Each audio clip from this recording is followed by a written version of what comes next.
which goes to now the surplus and whether or not coronavirus is going to kill this much vaunted surplus. Earlier in question time, there was also a bit of a G-up from the Treasurer over Jim Chalmers, the Shadow Treasurer's suggestion of a well-being budget, like the New Zealanders have done.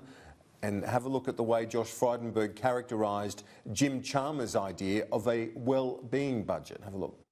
Yesterday we heard that the member for Rankin's alternative to a balanced budget was a well-being budget, Mr Speaker. Now I want you to picture this. I want you to picture this alternative. The member for Rankin is about to deliver his first well-being budget. He walks in barefoot into the chamber, Mr Speaker. Robes are flowing. Incense is burning, Mr Speaker. Why doesn't the Treasurer ever, in these long and predictable answers, ever acknowledge, why doesn't the Treasurer ever acknowledge that the domestic economy was already floundering before the coronavirus? In December last year, no one was talking about the coronavirus.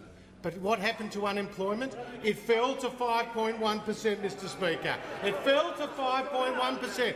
What happened in the September quarter last year, before the coronavirus? Household disposable income, off the back of our tax cuts, had their biggest increase in a decade, Mr Speaker. Bit of the jousting there between the Treasurer and Shadow Treasurer. And Josh Frydenberg having a lot of fun about the incense and walking in with bare feet to give you a well-being budget. But then Chalmers going straight between the eyes in terms of the fact that this budget, the very real budget, is looking like it's on the rocks, so to speak, because of the coronavirus, the fires and other matters. Yeah, Labor will continue to try and prosecute this argument the economy was in trouble anyway. I think they'll have a hard time with cut-through on that after the fires and after the coronavirus. I think a lot of people will accept Scott Morrison and Josh Frydenberg's explanation if they don't deliver a surplus, Kieran. I don't think there's any doubt that some people will feel sympathy where they wouldn't have a year ago.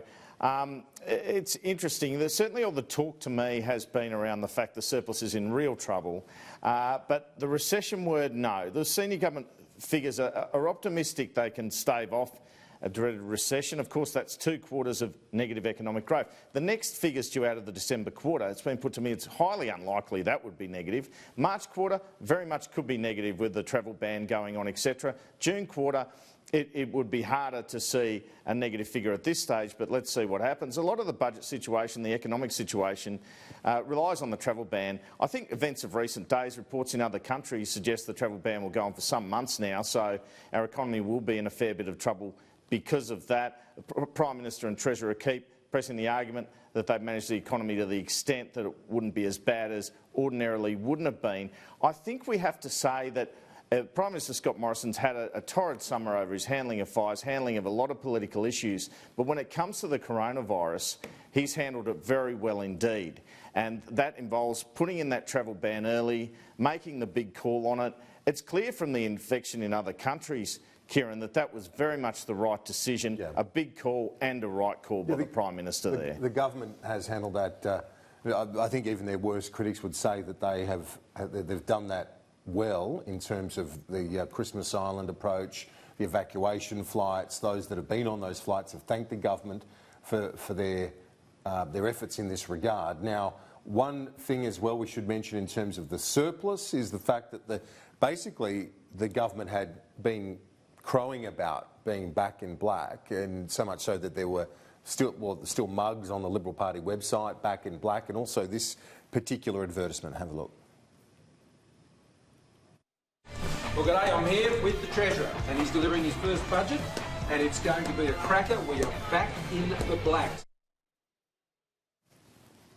So there you go, and that no doubt, if they don't get there, we're not saying they won't, it's looking difficult, but it's not guaranteed. There's a chance that the iron ore prices and so on holds it up, and this expectation management will be, will work in that sense as well. The government can say, well, we've got there despite everything that's working against us. Yeah, first of all, I doubt it. And second of all, Kieran, budgets into the future would also be in some doubt of a surplus, and for good reason, because there's a real argument here that the economy will need stimulus now. Not stimulus at the extent of the GFC, not something that massive which Rudd was later criticised for putting the country into debt and deficit, but some measures like bringing tax cuts forward, measures like some money for the tourism and education sectors and even for manufacturing. We've heard about problems with the supply chain. I don't see how they can deliver with this budget without a few stimulus measures. Now, Scott Morrison's always talking about financial discipline. He talked about it again at his press conference yesterday, really made the point we're about that. But there comes a time where a slightly Keynesian approach is necessary. If ever there was a time, that would be this time. That could, of course, wipe out all the surpluses. That's the thing that will sort of stop Scott Morrison doing it, is the political consideration. He wants to be Mr Surplus, even if it's not 1920 in 2021, although they keep promising them they don't happen. He has a valid excuse this time.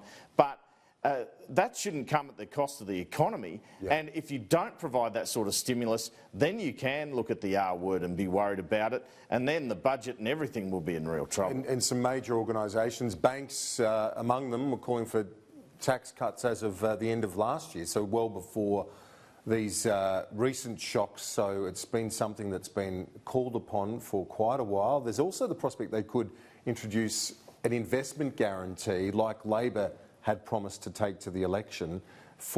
We know there were instant asset write-offs still in place for small and medium-sized businesses, but this was to extend it to all business. So that's something as well that the government might consider.